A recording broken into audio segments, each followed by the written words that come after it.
ईमानदार को ईमानदार रहने दो सर, उसे छेड़ो मत। जब उसे छेड़ोगे तो काफी नुकसान होगा, तुम्हारा धंधा भी बंद हो जाएगा। क्योंकि इस दुनिया में ईमानदार को रोक पाना मुश्किल ही नहीं नामुमकिन है सर, मुश्किल ही नहीं नामुमकिन है।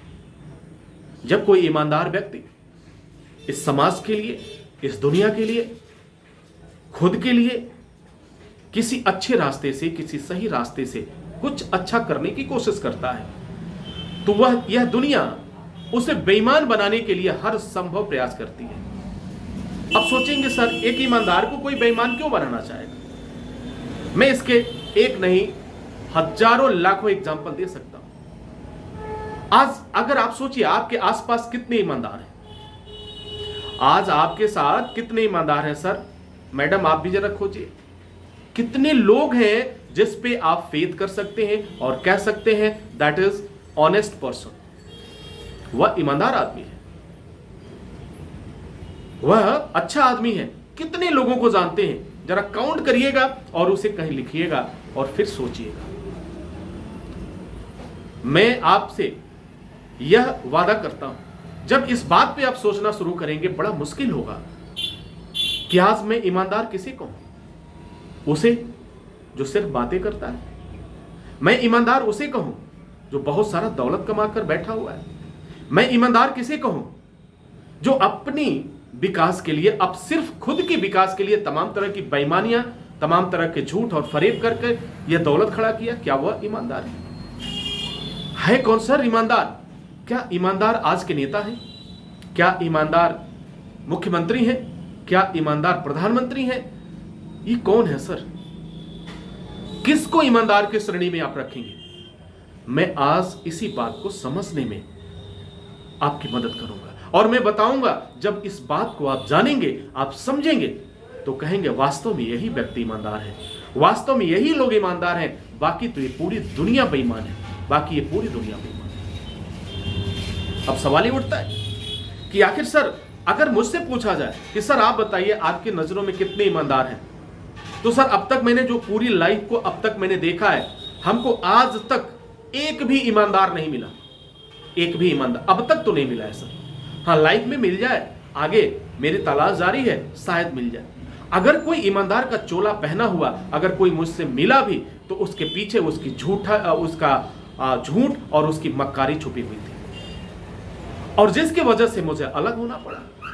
अब एक सबसे अच्छा उदाहरण मैं बताता हूं, मैं आपके साथ लाइव शेयर करूंगा, उस चीज को मैं दिखाऊंगा आपको। मैंने एक अभियान शुरू किया कि इस देश से किस तरीके से बेरोजगारी को खत्म किया जाए, इस देश से सामाजिक बुराई को किस तरीके से खत्म किया जाए। एक ऐसा प्रयास मैंने शुरू किया कि इस देश से किस तरह से हम जो बेकारी है, किस अर्निंग के जो स्रोत हैं, उनको कैसे बढ़ाया जाए। और जब मैं ईमानदारी के साथ इस काम को करने लगा, तो हमारे रास्ते में इतनी रुकावटें, इतनी बाधाएं खड़ी कर दी गई कि मैं सोचने पे मजबूर हो गया। लेकिन मैं रुका नहीं, मैं थका नहीं हूं, मैं आज भी चल रहा हूं। यहां तक मुझे गालियां दी जाती हैं, मुझे उल्टे सीधे बोले जाते हैं, हत्या करने की भी धमकी दी जाती है। यहां तक तो एक मेल आया, मैं उस मेल को मैं क्या बताऊं, उस मेल में 60 करोड़ रुपए का ऑफर आ गया। उन्होंने कहा बस ये काम बंद कर दीजिए और आपको हम लोग देंगे, हम रास्ता बता रहे हैं, हमारे लिए आप काम करिए, आपको पैसे, आप तो ना खा रहे हो ना खाने दे रहे हो, ये क्या तरीका है। मैं उन लोगों से भी पूछना चाहता हूं, और सर आपसे भी पूछना चाहता हूं, कौन सा मैंने उनका खाना रोक दिया? जिस काम को वो लाखों रुपए लेके करते हैं, उस काम को मैं मुफ्त में कर रहा हूं, क्योंकि यह मेरा परिवार है। और हर इंसान अपने परिवार के बारे में सोचता है। हिंदुस्तान मेरा परिवार है, हिंदुस्तान के सभी लोग मेरे परिवार के सदस्य हैं, और परिवार के सदस्य होने के नाते, एक अपने देश का एक जिम्मेदार नागरिक होने के नाते मेरा यह फर्ज बनता है कि मैं अपना कुछ न कुछ सहयोग दूं। मैं बहुत अच्छी तरीके से जानता हूं कि जिस बुराई के लिए मैं संघर्ष कर रहा हूं, जिसके लिए मैं आगे चल रहा हूं, उसे समाप्त करना इतना आसान नहीं है। क्योंकि मैं लाख कोशिश करूं तो समाप्त तो नहीं होगा, लेकिन इसमें रुकावट पैदा करने वालों की संख्या बढ़ती जाएगी। वजह क्या होगा कि जो लोग बेईमान हैं वही लोग मुझे रोकने का प्रयास करते हैं। अब रहा सवाल ईमानदार कौन है सर? अगर ईमानदार की मैं बात करूं तो आज सबसे ईमानदार अगर कोई है तो आज का बेरोजगार है। जो लोग भी बेरोजगार हैं, जिनके हाथों में काम नहीं है, असली ईमानदार वही है सर। इनके अलावा कोई भी ईमानदार नहीं है, सभी बेईमान है। बेरोजगार ईमानदार है। अब आप सोच रहे होंगे सर बेरोजगार को कैसे आप ईमानदार कर रहे हैं? सर आज ईमानदार है तभी तो उसका ये हाल है। वो हमारी बात को, आपकी बात को समझता है और फिर उसी के पीछे चल पड़ता है। यही तो इसका दुर्भाग्य है। हमने आज सन 1947 से ये देश आजाद हुआ सर, और हर साल, हर 5 साल बाद गवर्नमेंट आती है, गवर्नमेंट चली जाती है। किसी के पास इसके लिए कोई मास्टर प्लान नहीं है। मैं हमेशा से कहता आ रहा हूं, आज भी कह रहा हूं और बड़ी जिम्मेदारी के साथ कह रहा हूं, और मुझे यह कहने में कोई भी संकोच नहीं है। कागज में इस अनएम्प्लॉयमेंट को खत्म करने के लिए, इस बेरोजगारी को खत्म करने के लिए अरबों रुपए के पैकेज चल रहे हैं सर, लेकिन फिर भी आज बेरोजगार टैक्स दे रहा है, फिर भी आज रोजगार नहीं है, फिर भी लोगों को नौकरी का अभाव है, लोग आत्महत्या कर रहे हैं, बेरोजगारों की संख्या बढ़ती जा रही है। कौन जिम्मेदार है सर? अगर इतना सब कुछ हुआ, इतना कुछ हुआ, सब कुछ है, आपके पास मास्टर प्लान है, सब कुछ है, फिर भी खत्म तो नहीं हुआ सर। ये सारी चीज खत्म तो नहीं हो रही है। अगर ये हो रहा है, सन 1947 से हर कोशिश की गई, तमाम गवर्नमेंट आई, तमाम गवर्नमेंट आ रही हैं, कुछ काम भी कर रही हैं, लेकिन सर मैं उनसे इत्तेफाक नहीं रखता। वजह एक है, जिस दिन मेरे परिवार में हर व्यक्ति को काम मिले। मेरी तो ये मांग है सर, मैं तो हमेशा कहता हूं कि जिस तरह से जन्म होने के साथ ही भारत की नागरिकता का अधिकार मिल जाता है, ठीक उसी तरह से जन्म होते ही हर एक व्यक्ति को उसे नौकरी का अधिकार भी मिल जाना चाहिए। आज सब लोग टैक्स दे रहे हैं, बेरोजगार भी उतना ही टैक्स दे रहा है, कमाने वाला भी उतना ही टैक्स दे रहा है। हम अगर कोई सामान खरीदते हैं तो बराबर तो टैक्स लग रहा है सर ना। क्या कोई इस तरह का नियम है? अब देखो, इतनी ईमानदारी, जिसके पास ईमानदारी होगी वो तो तकलीफ उठाएगा। आज बेरोजगार तकलीफ उठा रहे हैं क्योंकि ईमानदार है। इसलिए मैंने कहा, ईमानदारों को छेड़ो मत, धंधा बंद हो जाएगा। या तो उन्हें वह काम दे दो, या तो उन्हें वह काम करने दो, या जो अच्छा कर रहा है उसे काम करने दो। भाई क्या होगा? आप मुझे रोकेंगे? आप मुझे रोक सकते हैं, मेरे विचारों को नहीं रोक सकते। आज एक वेद सर है, कल हजारों पैदा होंगे, आप उन्हें कैसे रोक पाएंगे? क्योंकि विचार तो कभी मरते ही नहीं सर, कभी नहीं मरते। और मेरा वादा है, खुद से वादा है, आपसे नहीं, खुद से वादा है, मैं जब तक रहूंगा तब तक इस देश के लिए, इस समाज के लिए और इन सामाजिक बुराइयों के लिए और बेरोजगारी के लिए मैं लड़ता रहूंगा। मुझसे जो भी बन पाएगा मैं अपना बेस्ट देने का प्रयास करता रहूंगा और कोशिश करता रहूंगा। वो मेरी चीज है, मेरी मर्जी, मैं मुफ्त में करूं, पैसे लेके करूं, ये मेरी मर्जी। आप होते कौन हो? आप होते कौन है रोकने वाले? आप हैं कौन?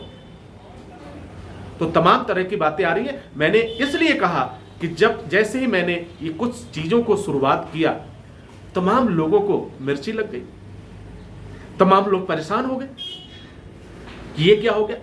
अब लोगों का एक स्लोगन बना कि सर न तो आप खा रहे हो, ना मुझे खाने दे रहे हो, क्या करोगे? देश को सुधार दोगे क्या? इस तरह की बातें मिलती है, मुझे हंसी आती है। अगर इसी तरह की सोच गांधी जी सोच लिए होते, अगर इसी तरह की सोच लिए होते कि अंग्रेजों से कौन लड़ पाएगा, गद्दार उस समय भी थे और गद्दार आज भी हैं। अगर सुभाष चंद्र बोस, चंद्रशेखर आजाद, वीर अब्दुल हमीद, ये सब लोग सोच चुके होते, छोड़ो यार अंग्रेजों से निजात नहीं मिल सकती, तो माफ कीजिएगा, जो मैं बोलने जा रहा हूं वो बहुत कड़वी सच्चाई है। आप किसी अंग्रेज के घर में उसकी लैट्रिन साफ कर रहे होते, उसके घर में नौकर बने हुए होते, उसके घर में कुत्ते की जैसे जिंदगी जी रहे होते। लेकिन गांधी जी ने ऐसा नहीं सोचा। क्या गद्दार उस समय नहीं थे? क्या देशद्रोही उस समय नहीं थे? लेकिन फिर भी ईमानदार थे। गांधी जी जैसे ईमानदार थे, सुभाष चंद्र बोस जैसे ईमानदार थे, चंद्रशेखर आजाद, भगत सिंह, वीर अब्दुल हमीद, अशफाक उल्लाह खां, ऐसे ऐसे लोग थे जिन्होंने हमें आजादी दिलाई, आपको आजादी दिलाई, और आज स्वतंत्र भारत में हम सांस ले रहे हैं। लेकिन फिर भी हम स्वतंत्र भारत में सांस तो ले रहे हैं, फिर भी विचारों के गुलाम हैं। हमें विचारों से कब आजादी मिलेगी? इस विचार रूपी गुलामी से, इस बेकारी से, इस बेरोजगारी से, इस सामाजिक बुराइयों से कब हमें निजात मिलेगी? जब इस बात को सोचा जाता है, समझा जाता है, तो दूर दूर तक अंधेरा दिखाई देता है सर, दूर दूर तक अंधेरा दिखाई देता है। क्योंकि जिस देश का नौजवान इस देश के भविष्य है, और भारत का भविष्य कहां जा रहा है? क्या इस बात पर सोचने को किसी को फुर्सत ही नहीं है सर, किसी को फुर्सत नहीं। लेकिन जब मैंने सोचा तो मैंने देखा कि इस भारत का भविष्य नशे की ओर जा रहा है, इस भारत का भविष्य ड्रग्स की ओर जा रहा है, इस भारत का भविष्य बेरोजगारी की तरफ जा रहा है, इस भारत का भविष्य अपराध की दुनिया में जा रहा है, इस भारत का भविष्य झूठी और मक्कारी की तरफ जा रहा है। अगर मैं क्वेश्चन करूं कि फिर जिम्मेदार कौन सर, जिम्मेदार कौन, सोचिएगा, इसका जवाब आपको मिल जाएगा। तो ईमानदार को ईमानदार रहने दीजिए, उसे बेईमान बनाने की कोशिश मत करिए। एक सच्चा, जो वास्तव में एक सच्चा नागरिक है और इस मातृभूमि का थोड़ा सा भी लिहाज होगा उसके सीने में, वो कभी भी अपने काम से गद्दारी नहीं कर सकता, कभी भी वह अपने परिवार को धोखा नहीं दे सकता। लेकिन मैं जानता हूं कि ऐसे लोगों की संख्या बहुत कम है। हम अल्पमत में हैं और डेमोक्रेसी में बहुमत जरूरी है, लेकिन फिर भी बहुमत होगा, एक न एक दिन जरूर होगा। यह दुनिया समझेगी, यह लोग समझेंगे और मेरा परिवार आगे बढ़ेगा, कोई उसे रोक नहीं सकता। पूरा हिंदुस्तान मेरा परिवार है, पूरा हिंदुस्तान आगे बढ़ेगा, हर हाथ में काम होगा। यही तो हमारा मुद्दा है, यही तो मैं बात कर रहा हूं, इसी के लिए तो मैं कर रहा हूं। और देश की सेवा करने के लिए मंत्री बनना, विधायक बनना ये कोई जरूरी नहीं है सर, इसकी कोई आवश्यकता नहीं है। मैंने एक शुरुआत किया, जितना मुझसे बन पा रहा है मैं कर रहा हूं। ना तो मैं मंत्री हूं, ना तो मैं विधायक हूं, फिर भी मैं कोशिश कर रहा हूं।